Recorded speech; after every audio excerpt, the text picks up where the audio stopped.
They bring color and class to the catwalk, introducing new styles and trends. The rebellious Jean-Paul Gaultier, the flamboyant Betsy Johnson, extravagant Vivienne Westwood, the lavish and creative Christian Lacroix, and Victor and Rolf mixing over the top with high fashion.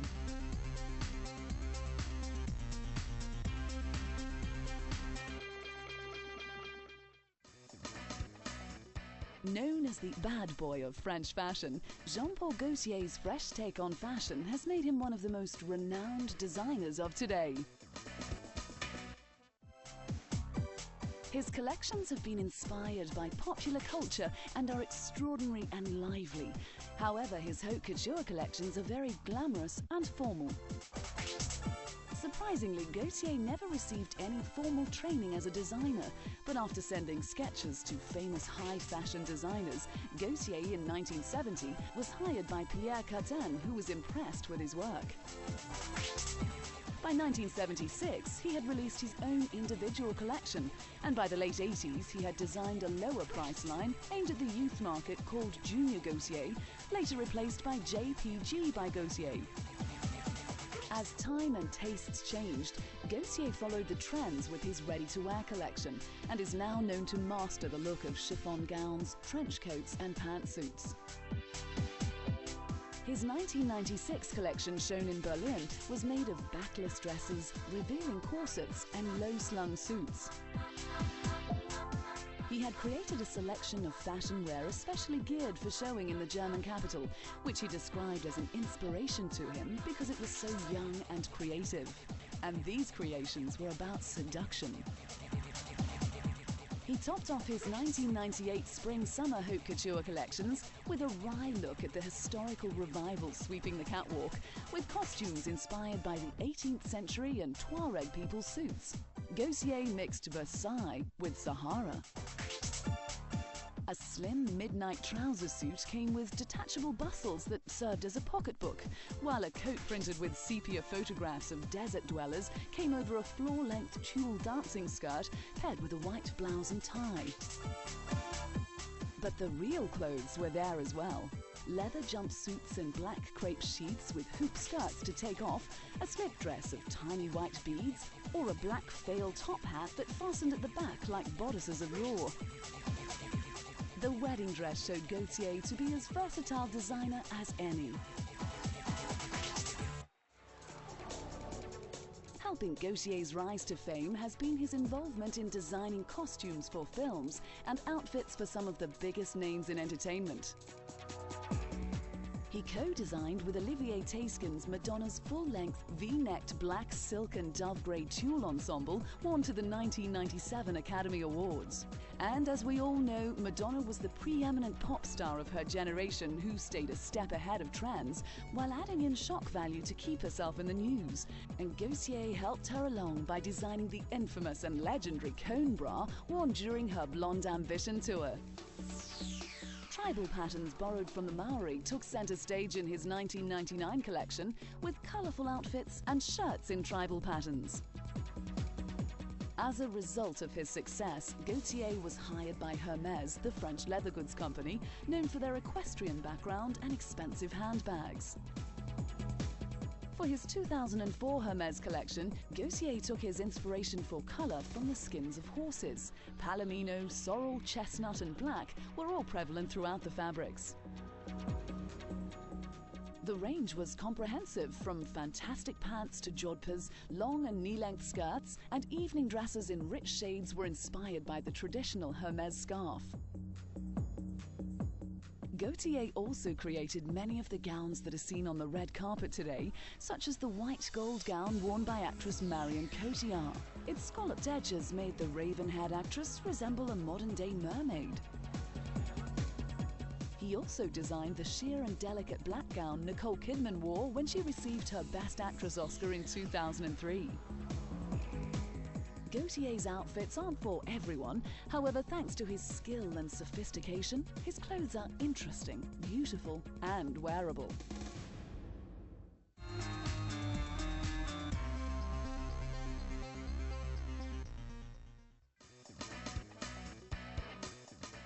flamboyant American designer Betsey Johnson is just as, if not more, outrageous as some of her designs. Since the beginning of her career and up until now, she has been known for her feminine, eccentric, over-the-top and decorated designs. Dress for you, for yourself, or experiment too. You'll never know unless you use yourself as your own guinea pig. And it, you know, not fun all the time, but I just think relax and enjoy it. But enjoy fashion and try some new stuff, you know. She found her love and inspiration for costumes as a child when taking part in dance classes. After high school, she attended Pratt Institute, a private college in New York. However, her fashion career started when she won a guest editor contest for Mademoiselle magazine. Within a year, she had become the in-house designer for Manhattan boutique Paraphernalia. By 1969, she had her own boutique called Betsy Bunky Mini, and by the 70s had control of the label that was popular with rock and roll musicians Alley Cat. By 1978, though, Johnson had started her own label and opened her first store in Soho, London. Her designs and outfits have always had an individual style and are less conventional than other designers. Johnson's spring 1988 collection, known as Betsy's Backyard Follies, featured her own usual spoofs, but her collection was also making fashion news, with legs being the focus. Her collection featured socks layered over leggings, miniskirts worn with thigh-high stockings, and garter belts attached to dresses made of alternating stretch and sire panels. Her extravagant designs continued into the 90s with a range of styles that included her wacky spandex and satin concoctions to the environmental fashions of recycled materials.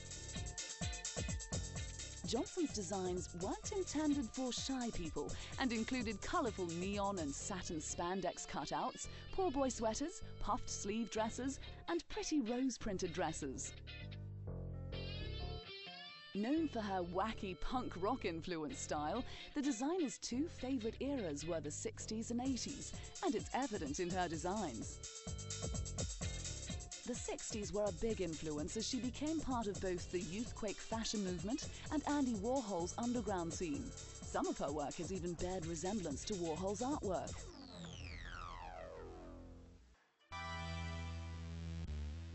Johnson's catwalk displays are always entertaining and feature her signature cartwheel, sometimes followed by a dance.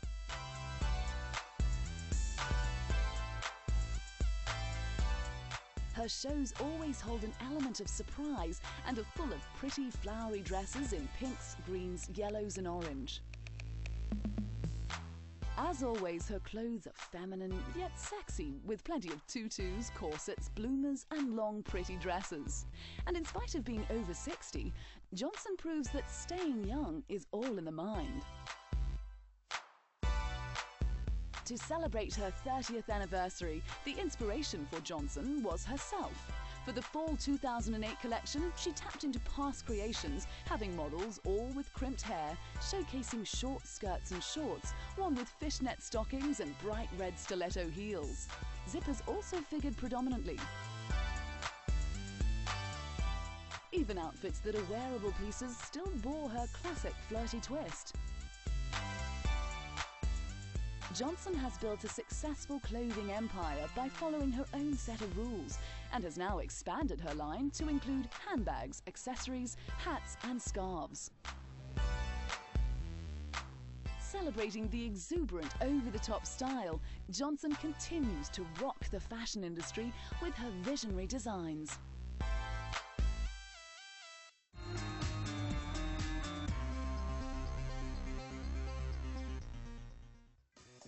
Starting out as the queen of punk with her former partner in the 1970s, Vivienne Westwood dressed the Sex Pistols and anyone else who felt rebellious. The English fashion designer is largely responsible for popularizing punk and new wave into modern-day fashion. She began by selling her outrageous designs in the outrageously named Sex Boutique her and her partner established during the 70s. Situated on King's Road in Chelsea, London, Westwood sold her very English label from there and to this day still owns the boutique. Westwood's punk style gained a reputation and following when her outfits were worn by the English punk rock band, the Sex Pistols. The look was made up of fetish fashion, which includes materials such as leather, spandex and fishnets, as well as safety pins, razor blades and spiked dog collars worn as jewellery. It shocked many people, but it also revolutionised fashion and started a trend that is still popular today. Although Westwood had been in the fashion industry for 20 years, it wasn't until the early 90s that she received any true recognition. Finally, in 1990 and in 1991, Westwood was named British Designer of the Year and also received her OBE. In 1995, the British fashion designer was presented with the Golden Nose Award by Berlin fashion journalists after being voted the designer best at predicting public taste in clothes. Westwood, known as the Queen of Fashion and Mother of Punk, also surprised the fashion world when in Paris she unveiled her spring-summer collection that featured wearable clothes rather than the usual array of peculiar creations meant only for brave eccentrics and fancy dress parties. By 1998, Westwood had unveiled her new perfume Boudoir and for the launch chose to stage a glittering fashion show in London in a very fashionable disused warehouse in an even more fashionable area of Chelsea. Later that same year, the avant-garde fashion designer became the first and proud recipient of the Moet and Chandon Fashion Tribute. Showing she hadn't lost any of her esprit, she arrived at her gala award ceremony in a light grey silk reminiscent of 18th century ballrooms and a smart feathery hat cocked sideways. It seemed every other woman there was also flaunting Westwood's designs, which may be the reason Moet and Chandon picked her for their first fashion tribute.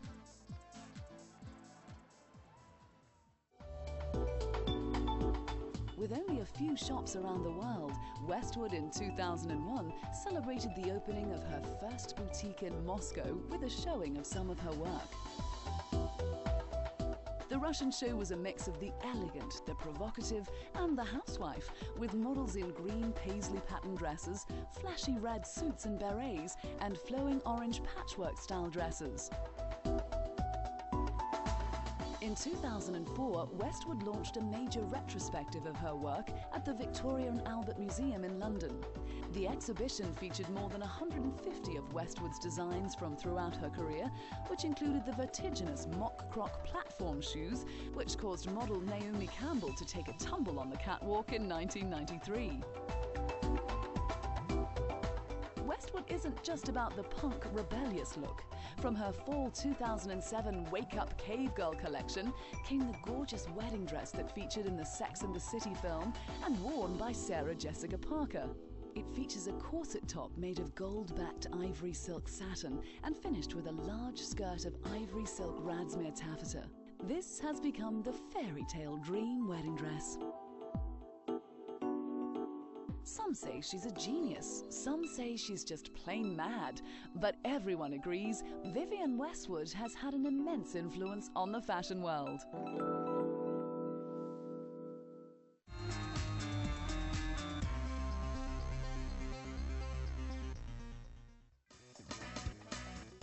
Making headlines with his luxurious and imaginative creations is influential high-end French fashion designer Christian Lacroix.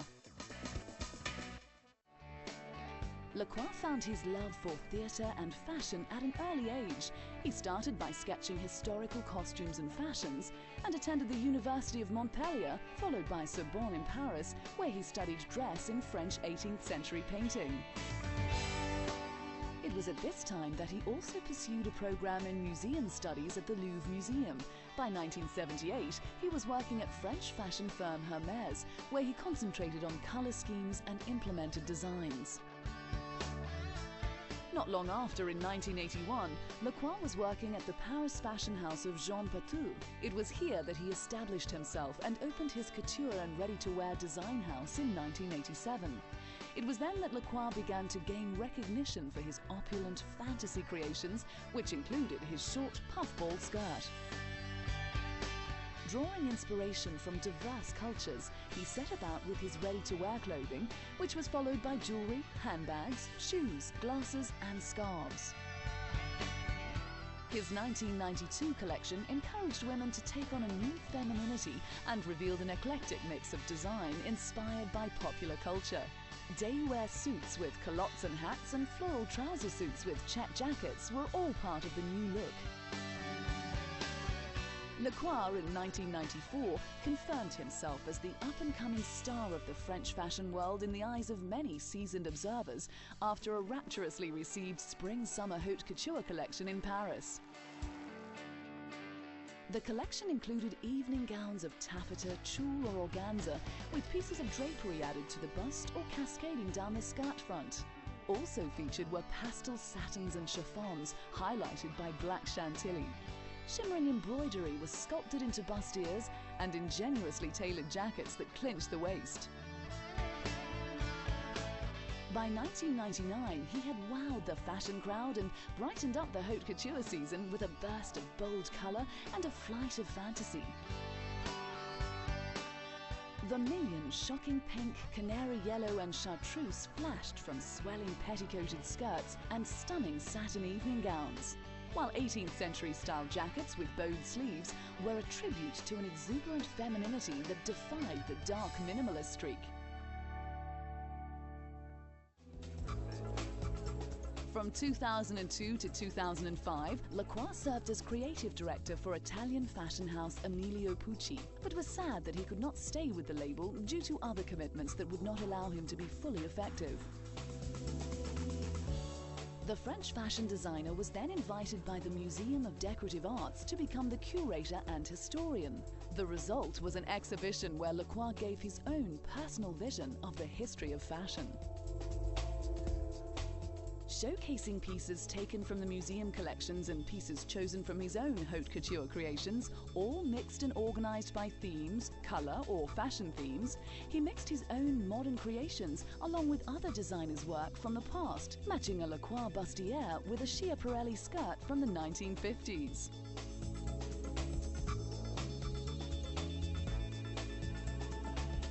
Like a lot of designers, Lacroix has a loyal fan following, including actress Thandie Newton, who wore with extreme grace and beauty a pale taffeta Lacroix dress, while the queen of the silver screen Helen Mirren looked glamorous in a gown with a lace bodice.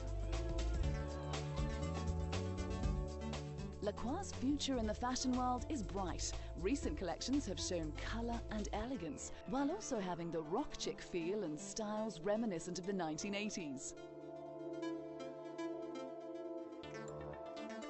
Lacroix breaks all the rules when it comes to fashion, and it's that has made him a major success.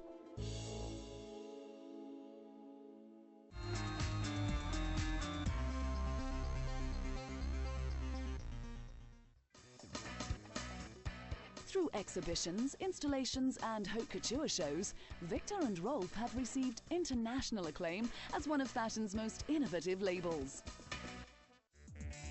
Victor Horsting and Ralph Snoren, both born in the Netherlands, make up the design duo who met while studying at the Arnhem Academy of Art, majoring in fashion design.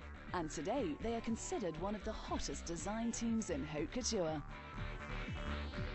They are known for their extravagant and concept-based designs, where they blend together outrageous ideas with elegant high fashion. Their clothes often feature layering and distortion, as well as exaggerated and repeated classical design elements, such as upside-down and lopsided outfits. Victor and Rolf's fashion career started in 1993 when they won the Festival d'Hyères Prize. By 1998, they were putting on unauthorized underground fashion shows during Paris Fashion Week to attract the attention of the media, and this seemed to pay off.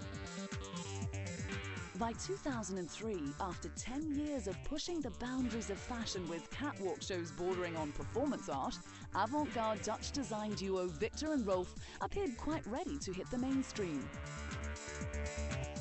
For their 2004 spring-summer collection, the twin-like designers kept the fashion pack on their toes with a retro take on the musical genre, inspired by classics like The Red Shoes and The Wizard of Oz.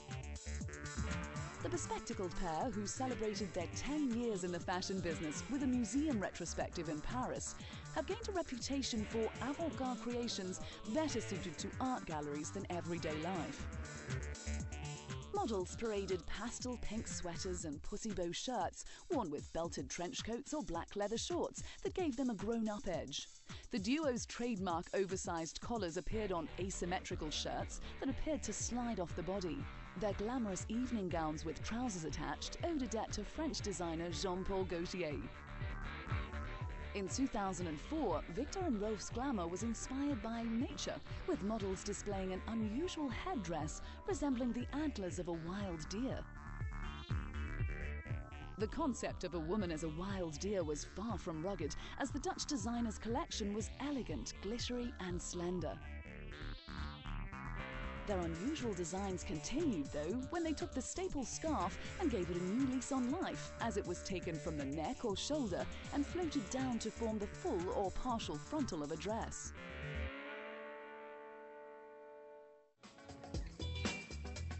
In 2006, Victor and Rolf were called upon by H&M for a high-fashion collaboration. The duo followed Karl Lagerfeld and Stella McCartney in designing a line for the Swedish-based retailer. Victor and Rolf became household names thanks to their hookup with Swedish clothing giant H&M, but they stuck to their roots as conceptual designers. Their H&M line was filled with chic trenches, sharp tuxedos, heart motif blouses, full skirts, and also included their wildly successful series and much publicized wedding gowns.